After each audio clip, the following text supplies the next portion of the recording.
Добрый день, дорогие друзья! С вами снова я, Алексей Белов, и канал «Открытый бизнес». Канал о предпринимателях и для предпринимателей. Дай какие-то данные, цифры. Работаем мы порядка 3 лет, было 5 сделок на общую сумму более 600 миллионов рублей. Средняя доходность от 10 до 20% годовых, 8-10% дивидендной доходности. Чем вы занимаетесь? Позволяем инвесторам купить долю в этих объектах, чтобы получать доход. Они себя сейчас чувствуют очень хорошо. Кто есть ваш клиент, да? Вот кто этот инвестор, какой его портрет, как вы его видите и, соответственно, какие каналы вы используете для его поиска, для привлечения? Это сложный вопрос, потому что у нас на самом деле, учитывая, что инвестиционный рынок в России все-таки еще развивается, он не сформирован, и поэтому мы фокусируемся по большей мере на всех клиентах, от малого чека до крупного. У нас минимальный порог входа на платформе – это 100 тысяч рублей, чтобы любой человек, у которого есть хоть какая-то сумма, с которой можно начинать инвестировать, уже мог поучаствовать. При этом средний чек у нас на платформе – это 3-5 миллионов рублей. Есть инвесторы, которые инвестируют по 20-30 миллионов рублей в каждый наш объект. Поэтому потенциальный портрет инвестора, он очень широкий. Это как люди, которые из депозитов условно перекладываются к нам на 100, 200, 300 тысяч рублей, так и ультрапрофессионалы, как мы их называем, люди, которые миллиардеры, инвестируют в разные инструменты, разбираются в инвестициях очень хорошо. Они, например, в коммерческую недвижимость российскую инвестируют через нас. И у них десятки миллионов рублей. Если говорить про именно портрет, то у нас их 5 категорий инвесторов. То есть это первое, это ультрапрофессионалы, опять же, инвесторы, которые профессиональные инвесторы с большим капиталом. Есть предприниматели, которые не особо разбираются в инвестициях, но они бизнесмены, предприниматели, у них есть свой бизнес, который приносит им деньги, они хотят диверсифицироваться, эти деньги положить куда-то, где они могут не переживать и получать пассивный доход. Есть люди, которые специализируются на покупке недвижимости. Это может быть как коммерческая недвижимость самостоятельно, так и жилая. И есть у нас клиенты, которые, например, владеют сами несколькими магазинами, и эти магазины приносят им аренду, и у них сейчас денег, например, не хватает для того, чтобы купить магазин целиком, они поэтому эти деньги инвестируют к нам, получают хороший доход, получают хорошие качественные объекты, и при этом, например, если они захотят, например, купить объект самостоятельно, они могут продать свою долю у нас же на платформе, и купить объект уже сами. Но обычно они остаются и продолжают инвестировать вместе с нами. Есть, опять же, люди, которые инвестируют в жилую недвижимость, то есть они раньше покупали, например, квартиры на котловане, была очень распространенная хорошая стратегия, на которой можно было заработать. Сейчас с этим сложнее, потому что и рынок перегрет, уже цены даже на котловане очень высокие. И того уровня доходности уже нет, учитывая эскроу счета. Самая низкая доходность, если сравнивать посегментно, одна из самых низких. Там зависит все сильно от объекта, конечно, конкретно. То есть есть очень удачные проекты, куда можно зайти и получить 50 годовых, а если массовые... Это скорее исключение. Это скорее исключение, да, действительно. Если брать в среднем по рынку, то там уже доходность, хорошо, если 10%. Это хорошо, если 10%. А вот так если я читал отчеты экспертов, и от жилой ожидают в лучшем случае 5, 7, 8. Если 10, то уже вообще хорошо. Да. Мы сейчас тоже постоянно наблюдаем за рынком и видим даже тенденцию, у нас, например, в коммерческой недвижимости, что зачастую пустые помещения по цене за метр продаются дороже, чем помещение с арендатором. Потому что когда есть арендатор, его оценивают уже как актив. Смотрят, есть арендный поток, берут какую-то окупаемость, 10-12 лет сейчас средняя по рынку Москвы, и, соответственно, получают стоимость объекта. А когда арендатора нету, ты смотришь по метру квадратному, который продается на первых этажах жилого дома. Да, и ты просто смотришь на цену метра, и, естественно, все... А там уже застройщик, брокер, все убеждают, что завтра она будет еще дороже. Цена вырастет еще на 30% через год. И действительно, людям, которые в этом не разбираются, очень сложно понять, какая цена является выгодной, и они покупают пустые помещения очень дорого. А потом, тут самое главное не остаться тем последним, которому придется посадить арендатора. А он скажет, окупаемость это 20 лет. Да. И мы видели, сейчас на рынке есть объекты, которые действительно окупаемость 15, 17, 20 лет. И люди просто очень дорого купили, и сейчас им деваться некуда. Продавать дешевле, чем купили, они не хотят. И они сидят со своими объектами по 20 лет. Смотри, такой момент. Я тоже понимаю, что, конечно, сделать такой маленький чек, как 100 тысяч рублей для входа клиента в ваш проект, это скорее, может быть, даже отчасти маркетинговый ход определенный, потому что по большому счету работу, которую там ваш менеджерский персонал осуществляет с клиентом на 10 миллионов рублей и на 100 тысяч рублей, они очень похожи по объему работы. Я бы даже сказал, что человек, который инвестирует 100 тысяч рублей, он больше занимает времени, там клюет немножко, там говорит, где мои 1200 рублей. Запрашивает все возможные документы. Да, потому что у него обычно ниже квалификация, да, именно в плане инвестиций, да, опыта в плане инвестиций. Поэтому понятно, что вопросов больше и вопросы такого общего характера. Да. А вот те люди, которые инвестируют 5, 10 и более миллионов рублей, они уже что-то прошли. Да. Они уже имеют этот опыт, и они понимают, что какие-то вопросы им уже не нужно ничего отвечать. Но какие-то моменты они уточняют просто то, что конкретно важно им знать, которые они еще не знают. По объекту, скорее всего, более точечно по объекту, там, по его характеристикам. Вот. Но все-таки. Вот сейчас я понимаю, что рынок развивается, да, вот этих инвестиционных платформ. То есть фактически вы именно как инвестиционная платформа чуть ли не уникальны для рынка. Ну, то есть вот этот рынок коллективных инвестиций только развивается. И, наверное, вот этот шаг, он больше направлен, чтобы вовлечь большие массы, да, привлечь к данному продукту больше массы потенциальных клиентов. Да, ты абсолютно прав. То есть это действительно больше маркетинг. Мы действительно, скажем прямо, мы не зарабатываем на людях, которые проинвестируют там 100, 200, 300 тысяч рублей. Наши затраты больше на таких людей, чем прибыль от них. Но при этом я понимаю, что мы изначально понимали, что так как продукт отчасти новый, структура новая и, опять же, инвестиционная грамотность в России низкая, люди очень много раз обжигались на всяких пирамидах и прочем. То есть вот недавно была новость, что за прошлый год ЦБ выявил 2000 финансовых пирамид. Я тоже эту цифру увидел, думаю, боже мой, это вроде бы как все ужесточают, да. А все равно, люди инвестируют, да. И вот для того, чтобы человеку было легче, комфортнее начать с нами сотрудничество, мы специально сделали такой чек очень... Чтобы не бояться. Да, небольшой. То есть даже, например, человек, у которого, условно, там, 1 000 000 рублей, он может зайти на 100 тысяч в объект, посмотреть, как это работает, посмотреть, что ему приходят дивиденды, там, не знаю, продать свою долю, да, и в следующий объект зайти уже с другими суммами. Да, у меня для пробы. Да, именно для пробы. То есть вот у меня был инвестор, с которым я еще лично общался там на самом первый объект, я привлекал деньги. Он сказал, я готов вложить 1 000 000 рублей, но я инвестор не богатый, у меня как бы 1 000 000 это все, что у меня есть. Потом во второй объект он положил 5 миллионов рублей, в третий еще 5 миллионов рублей, еще друзей. Хорошо, у него пошел, понимаешь, он пошел в гору у него бизнес, после он попробовал, или такие проценты у вас большие? Ну, не знаю, что-то из этого, да, но в общем, вот действительно мы понимаем, что как бы это логично, да, сначала попробовать. Тест-драйв фактически такой. Да, сделать тест-драйв, действительно, посмотреть, что это работает, как это работает, и потом уже увеличивать чеки. Да, но я думаю, что у вас это сейчас работает просто потому, что все равно у вас проект достаточно молодой, там 3 года, это уже, с одной стороны, и портфель активов там на 500-600 миллионов рублей, это уже большая как бы цифра для массового потребителя, да, но с другой стороны, все равно в растущем молодом рынке вы делаете, фактически вы его создаете так, вместе с рядом еще нескольких компаний. Поэтому с ростом количество заинтересованных инвесторов, безусловно, администрировать таких маленьких, их будет можно, надо идти дальше в сторону, как я все-таки айтишник по образованию, да, в сторону автоматизации какой-то, прозрачности, потому что уже такой документооборот, он просто будет расти, да, и это же и менеджерская работа, и финансовая работа, там, да, и так далее, то есть это как снежный ком будет. Но пока что, наверное, можно, а потом, как мне кажется, если бы я участвовал в таком проекте, как ваш, я бы постепенно тоже это раскручивал, потом бы, наверное, поднимал все-таки минимальный порог входа. Конечно, еще много будет зависеть от доходности. Если доходность будет супер привлекательная и по нынешним временам звучит все неплохо, то есть получается, что 8-10% дает рентная доходность, фактически дивидендная доходность, да, и, соответственно, некая прогнозная стоимость роста активов, да, которые, или уже даже не прогнозная, уже фактическая, да. Да, то есть мы уже тут можно действительно ориентироваться на факт, потому что изначально, честно скажу, многие инвесторы говорят, что, рост стоимости, я в это не верю, я смотрю только на дивиденды. Да. Но тут важно отметить, что рост стоимости, вот здесь, например, жилой недвижимости, да, там он ну, просто спрос-предложение. И никто не знает, какой будет спрос через год и предложение. А вот в коммерческой недвижимости, когда есть арендатор, там обычно прописывается индексация в договоре или привязка к товарообороту. И если аренда каждый год растет на 5%, то с той же самой окупаемостью, да, с тем же самым мультипликатором у нас как бы и стоимость объекта растет.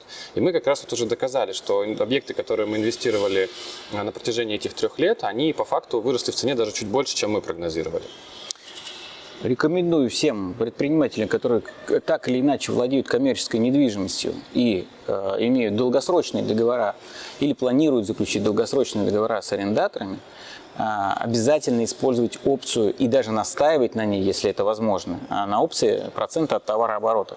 Потому что, во-первых, инфляция в нашей стране довольно высокая, да, и, соответственно, если даже ты пропишешь в договоре там какую-то уровень инфляции по официальным источникам, то это совсем не факт, что товары в магазинах не подорожают в 2-3 раза больше. Да. Поэтому, имея процент от товарооборота и даже, может быть, на начальном этапе более низкую фиксированную ставку, но если хорошая точка будет хорошо торговать, то процент от товарооборота обязательно будет покрывать и фиксу, и будет сверху фиксы давать дополнительный доход. По крайней мере, я делаю так, и я считаю, что это и честно, ну, потому что как бы этот процент, который дает сеть, он явно их устраивает, да? То есть он для них комфортен. Поэтому достаточно честно и в принципе, привязан к результату. Да.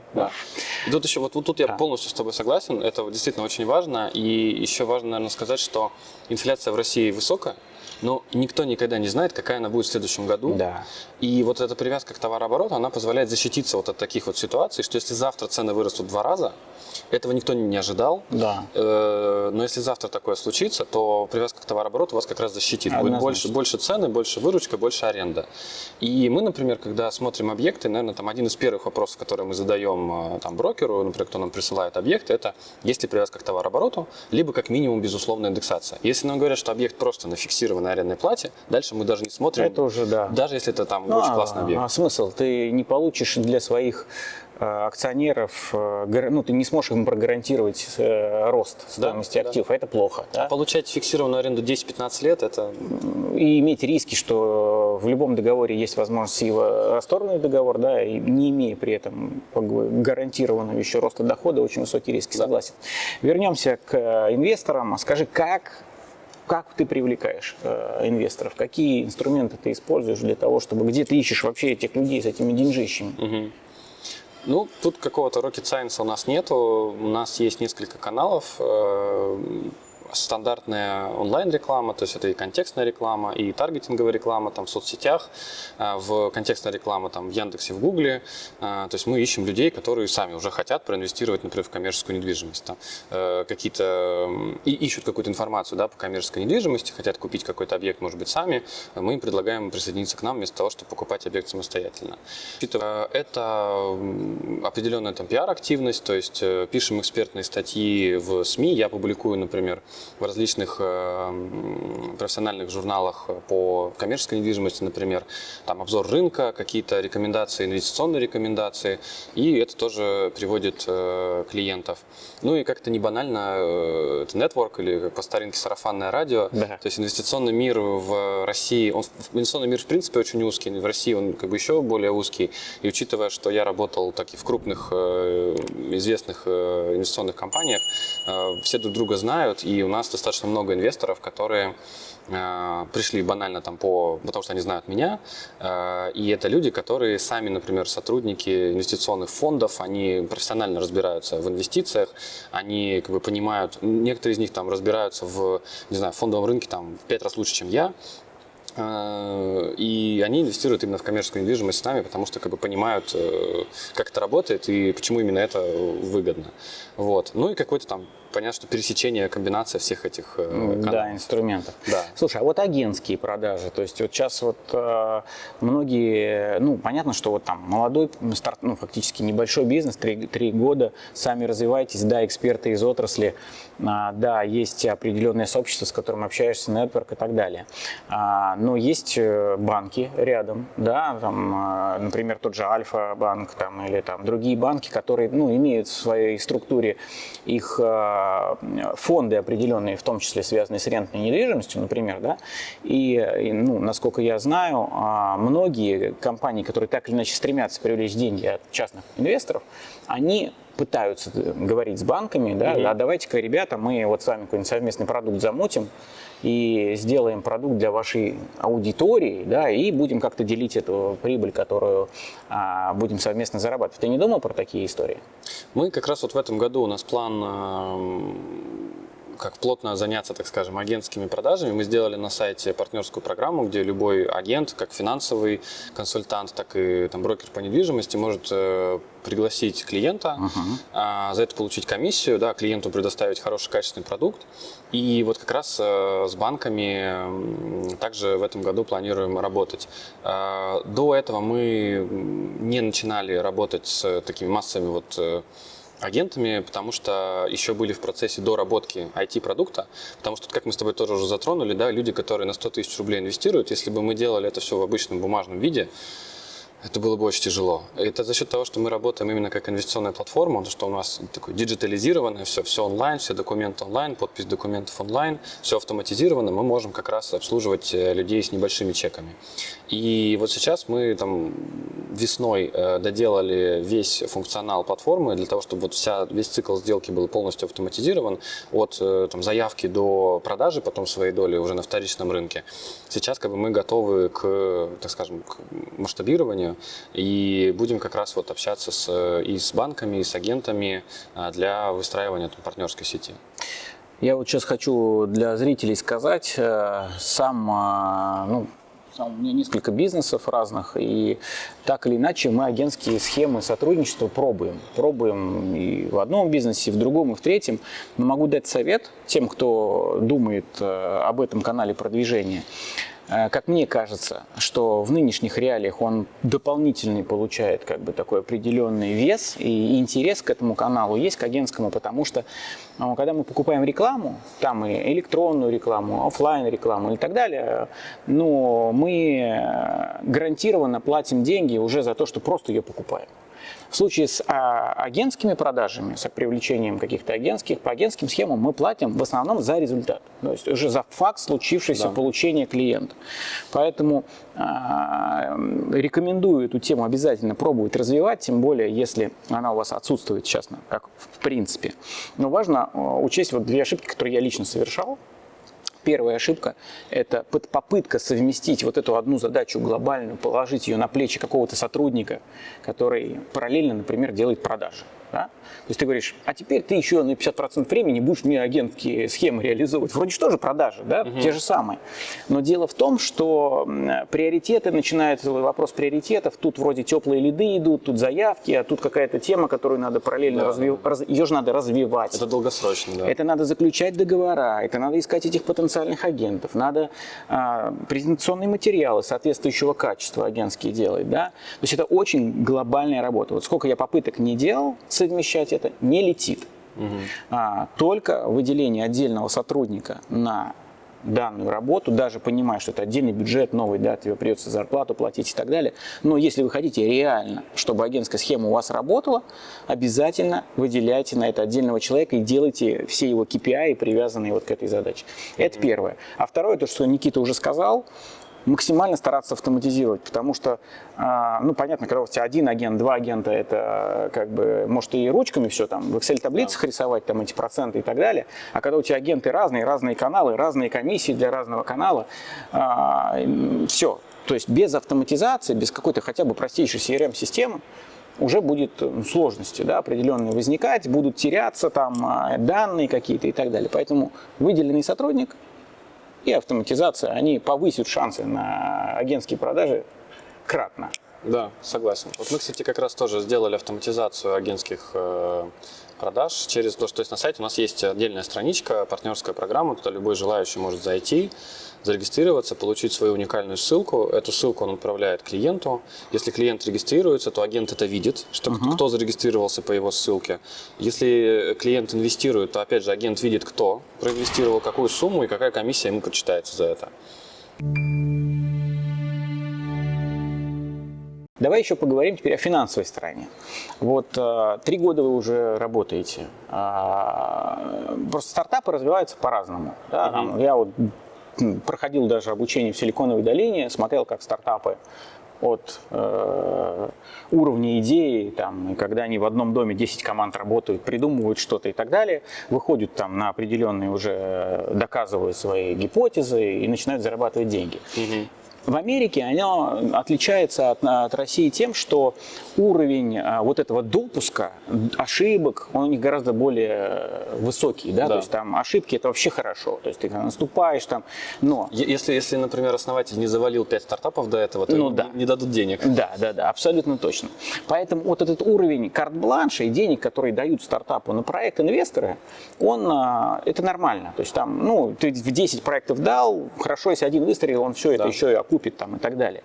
В России немножко более консервативный, то есть у нас рынок вот этих всех историй гораздо менее развит, и вот этот уровень доверия к предпринимателю, к тому, что нет, я тут вот каждый шаг твой буду тут за тобой следить и так далее, он гораздо более высокий и строгий. Соответственно, вот я хочу понять, вот за 3 года, вот вы, я понимаю, что ты и собственные деньги инвестировал, да, я так понимаю, в этот проект, и какие-то партнерские деньги вы инвестировали. Вот вы уже вышли на какую-то, доказали, вот в принципе, я так понимаю, что доказали уже, что модель работает, да, вы уже зарабатываете деньги, или пока вы все, что зарабатываете, или продолжаете вкладывать в проект? Давай я прям с самого начала до сегодняшнего дня расскажу. Да. Мы работаем как классический стартап. То есть мы развиваемся на венчурные инвестиции и с пониманием, что мы будем планово убыточные несколько, наверное, лет 5 первые. Поэтому сразу отвечу на твой последний вопрос. Мы сейчас глубоко убыточные, и это нормально, так и должно быть. Мы зарабатываем деньги, то есть мы берем комиссию, мы зарабатываем, у нас есть выручка. Это мы не из тех стартапов, которые бесконечно работают даже без выручки. Мы с первого... Есть такие примеры. В Америке их вот так. Да, это действительно так. Мы к таким не относимся, мы зарабатываем выручку, но объективно для того, чтобы инвестиционный бизнес по управлению активами зарабатывал, у него должен быть большой объем активов под управлением. У нас пока объем активов под управлением еще не дошел до той планки, поэтому мы планово убыточные. Изначально, да, я вкладывал собственные деньги в компанию, а также я привлекал инвестора, такого, скажем, как называется, ангельский инвестор, да, который инвестирует на самых ранних этапах, еще до существования продукта. Я походил по рынку, когда запускал компанию, походил по рынку. Одно из самых очевидных решений это было прийти к моим бывшим коллегам в Goldman Sachs, и мой бывший руководитель, который 15 лет занимается в Goldman недвижимостью, он с удовольствием проинвестировал практически на этапе идеи в эту компанию. Это были первые деньги, которые я привлек в Simple Estate. Затем мы делали такой небольшой промежуточный раунд, такой первый, я бы сказал, рыночный раунд, когда мы привлекали внешних инвесторов, но по факту получилось так, что люди, когда инвестировали в наши объекты, достаточно большая часть этих людей это были профессиональные инвесторы, и они сразу говорили, что Никита очень классный продукт, мне очень нравится, как и сама идея, и как он реализован, я хочу инвестировать в саму компанию. Да. Я им пообещал, что у них будет, так скажем, право первой ночи, когда мы будем привлекать раунд. Поэтому, когда мы начали привлекать раунд, это было в декабре 2020 года, мы его закрыли за 2 недели просто из-за тех людей, которые… Они уже были готовы. Да, они уже были готовы, то есть практически я там не ходил по рынку, деньги не привлекал. И вот следующий очередной раунд финансирования мы закрыли неделю назад, вот буквально, не знаю, 4 часа назад до интервью нам пришли деньги, поэтому нас сегодня можно поздравить, мы закрыли очередной раунд финансирования, и, соответственно, сейчас вот дальше, мы уже сейчас дошли до этапа, когда продукт понятен, он доказал действительно свою работоспособность, то есть бизнес-модель проверена, так скажем, и сейчас мы дошли до этапа масштабирования, то есть сейчас мы будем тратить деньги в основном на маркетинг, на масштабирование, на увеличение количества инвесторов, клиентской базы, и, соответственно, активов под управлением. А какой должен быть портфель активов, чтобы это уже, чтобы дальнейшее развитие могло уже быть на заработанные деньги происходить, да, не на привлеченные от инвесторов, а на заработанные? Вот сколько должен быть? Миллиард, 2 миллиарда, сколько? Может быть больше? Как ты считал? Это как раз ты правильно попал, от миллиарда. Миллиард – это минимальная сумма, чтобы мы могли существовать на самоокупаемости, но без особого дальнейшего роста. Так как компания все-таки создавалась изначально, да, с целью создать создание не просто какого-то one-man-шоу, какого-то маленького бизнеса, а это именно инвестиционная платформа, в которую инвестируется много денег, чтобы она была массовой, то мы планируем намного больше объемы, да, чем там миллиард или два. И для того, чтобы зарабатывать деньги, быть прибыльным и дальнейший рост продолжать, нам нужно порядка 3 миллиардов рублей. Вот как бы на ближайший там год-два у нас примерно такие планы есть. Отличные планы, но я думаю, одно другого не исключает. Даже если компания выйдет на операционную безубыточность, да, и начнет генерировать определенные денежные средства, которые вы сможете инвестировать в развитие, в тот же маркетинг или так далее, это абсолютно не исключает также и дополнительных все-таки привлечения внешних инвестиций для того, чтобы ускорить этот процесс. Потому что понятно, что когда предприниматель делает бизнес, если его идея стреляет, то он попадает в определенную зону видимости для каких-то более крупных игроков. И понятно, что эти более крупные игроки, они могут, купить такой проект, что часто происходит, особенно в IT-историях, да? Вот. Б, они могут, и в конце концов, если идея не имеет никакого ноу-хау, да, и не защищена, то они могут скопировать подобную модель, да, тем более, что уровень заработных плат, который они могут себе позволить, например, молодой развивающий бизнес себе позволить не может по тем или иным причинам. Поэтому имеет смысл в любой момент все равно смотреть, общаться, тем более, что если будет спрос со стороны внешних инвесторов увеличиваться, то все равно вести переговоры, как минимум, вот так как у тебя первые были, да, то есть инвесторы, которые сказали: Никита, как только ты будешь готов, скажи нам. Да. И ты так сказал, и ты привлек у них деньги. Я вот тоже стараюсь делать так. То есть я стараюсь максимально доносить, если я занимаюсь каким-то бизнес-проектом, в который я сам верю, в который я сам вкладываю свои денежные средства. Если я им делюсь, рассказываю своим коллегам, нетворкинге, рассказываю, чем я занимаюсь и так далее. С одной стороны, я тем самым расширяю аудиторию свою, как сообщество, да, некое свое, а с другой стороны, потенциально я это делаю именно для того, чтобы эти люди могли понять, что, кто я есть, что я могу, и в конце концов проинвестировать в какие-то мои инициативы. Да. В принципе, это работает. Согласен. И тут можно добавить, что вот некоторые люди боятся, например, про свою идею рассказывать окружающим, считают, что вот сейчас ее уведут, кто-то другой ее реализует. Но есть такая известная фраза, с которой я полностью согласен, что идея на самом деле ничего не стоит. Стоит именно ее реализация. Если вы боитесь, что кто-то другой уведет вашу идею и реализует ее, наверное, с этой идеей что-то не так. То есть лучше создавать проекты, и заходить в те бизнесы, которые копировать очень тяжело. И если вы, например, сами хотите эту идею развивать, то у вас должно быть какой-то такой unfair advantage, да, какое-то преимущество нерыночное, которое позволяет именно вам эту идею реализовать. Если про меня говорить, например, я понимал, что у меня действительно хороший бэкграунд по знаниям и финансовым, инвестиционным, и продукт в коллективных инвестициях, с недвижимостью, у меня получится реализовать в 10 раз лучше, чем у большинства других участников рынка. А вот теперь давай поговорим в таком последнем еще нашем блоке интервью, поговорим именно о рисках и о сложностях, которые сейчас встречаются на твоем пути как предпринимателя. Вот с чем ты сейчас испытываешь какие-то сложности и какие риски ты видишь, с которыми тебе надо работать? Давай начнем, наверное, с короткого тогда, то есть по рискам. Риски можно разделить, риски конкретно нашего бизнеса, как управляющей компании, инвестиционной платформы, и риски самих объектов недвижимости.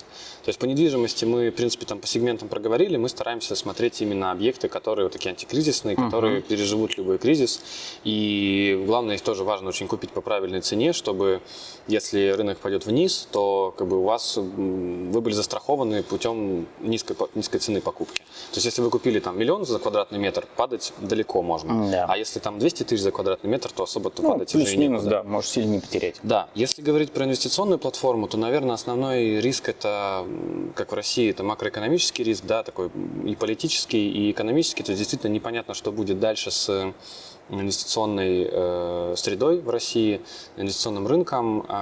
Не скрою, у нас были инвесторы, которые такие, условно, европезированные люди, которые живут и в России, и в Европе, инвестируют по всему миру, и часть из этих людей после февральских событий больше не инвестируют в Россию вообще, и только выводят активы. И что будет дальше, не до конца понятно. Это, наверное, такой ключевой риск. А если разговаривать про проблемы и какие-то, может быть, трудности, с которыми мы сталкивались, ну, как и любой стартап сталкивается со множеством трудностей, то есть это надо создать новый какой-то продукт, которого раньше не было. И если на первый взгляд кажется, что, ну, вроде все понятно, на самом деле в деталях очень много вещей, которые нужно проработать. Это и необходимость собрать команду профессиональную и набрать людей, которые условно уровня Goldman Sachs, но которые готовы работать в молодой маленькой компании. Но, наверное, самая главная проблема или трудность, с которой мы столкнулись и которая перекрывает все остальные, это банально низкая финансовая грамотность людей. То есть я, когда смотрю, например, на какие-то там инвестиции, на объект недвижимости, я смотрю, ну да, хорошо, вот тут такой уровень доходности, вот такие вот риски, соотношу доходность с рисками, думаю, это хороший действительно актив, там можно в него проинвестировать. И, к сожалению, как и большинство людей, я до начала этого бизнеса я заблуждался, я думал, что все думают примерно так же, как я. А на самом деле, конечно же, нет. Большинство людей думает совершенно по-другому. И все хотят какую-то волшебную таблетку, пилюлю, которую волшебную раз, палочку. все, да, они хотят 100% годовых, без рисков, с минимальным вложением там, от, не знаю, 1000 рублей и, как это говорится, без смс-регистрации. И они не понимают, что такого не существует. И когда мы, например, предлагаем им хороший, качественный, надежный объект с доходностью, условно, 15% годовых, они, не все, само собой не все, да, но часть инвесторов смотрят и говорят, 15%. Что это такое? У меня друг вчера на криптовалюте за день больше заработал. Да.